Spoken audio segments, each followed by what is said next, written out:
Израел е основан во 1948 година, но како? Всушност, кои услови се потребни за држава? Јазик, знаме и секако земја.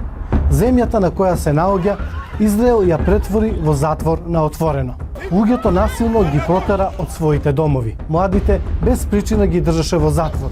Уби илјадници цивили. Во текот на светиот месец Рамазан бомбардираше куќи и улици. Децата ги заклучи во кафези. Не, секако дека Израел ова не му го направи на своето население, туку на палестинците, бидејќи оваа окупирана земја првобитно беше палестинска држава. Но како го постигна тоа? Израел тоа не можеше да го постигне сам, бидејќи каде би нашол земја да ја основа својата држава и кој би му ја дал? За да разбереме, мораме да се вратиме во 1980-тите, да ја отвориме Google мапата. Упс, сосема заборавив дека Палестина ја тргна отаму, но не грижете се, јас имам своја мапа.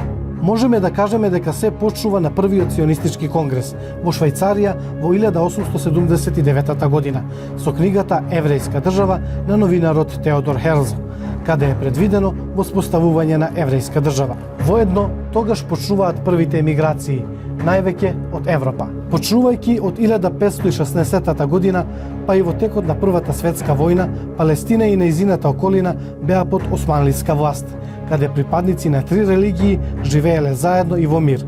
Се додека во 1917 година Англија не го окупираше целиот регион и ја издаде Балфуровата декларација, изјавувајќи ја својата подршка за воспоставување национален еврејски дом во Палестина. Ова беше голем потик за ционистичкото движење. Имиграцијата се одвиваше без прекин и брзо.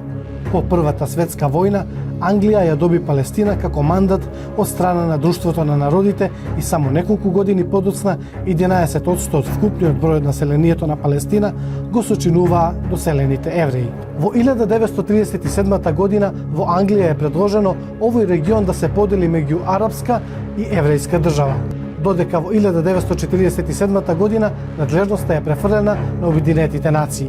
Евреите таа година сочинуваа третина од населението, меѓутоа само 6% од земјата тогаш беше во нивни раце. Во Втората светска војна Обединетите нации предлагаат поделба според која 56,47% Палестина ќе ја припадне на еврејската и 43,53% на арапската држава. Куц би бил под меѓународна управа. А потоа дојде и тој ден, Накба, што во превод значи катастрофа. На 14. мај во 1948 година во 16 часот во Тел Авив прогласено е формирањето на државата Израел. На овој ден се одбележува и етничкото чистење на Палестина, кое го организираа еврејските национални сили во арапските села. 700.000 палестинци беа присилени да ги напуштат своите домови и земјата. 1967 година се памети по 6-дневната војна, која за само 6 дена ја смени картата на Палестина. Според податоците на Обединетите нации, уште 500.000 палестинци станаа бегалци во оваа војна. Во годините кои следуваа, палестинците кои не можеа да ја поднесат израелската репресија, во 1987 година ја покренаа првата интифада, народно движење ширум земјата, кое ќе трае до 1993 година со илјадници убиени. А како што репресијата продолжи, во 2000 година одржана е и втората интифада. Во текот на 2002 година палестинските градови често беа нападнати, одсечени едни од други, опколени и ставени под полициски час на подолго време.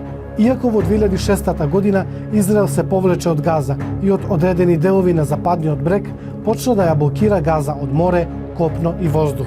Истата таа година на општите избори во Палестина, Хамас доби мнозинство гласови и ја презеде контролата над појасот Газа. Тоа доведе до создавање две одделни администрации на палестинските територии. Газа под контрола на Хамас и Западен брег под контрола на палестинската национална власт. А потоа следуваа повторни напади. Во меѓувреме, како да сето тоа не беше доволно, па во 2017 година американскиот претседател Доналд Трамп и официјално го призна долгогодишниот обид на Израел да го прогласи Куц за свој главен град.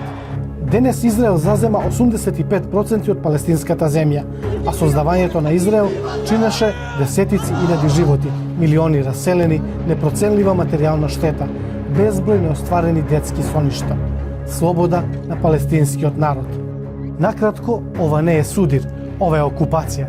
Сега самите може да заклучите кој е окупиран, а кој е окупатор.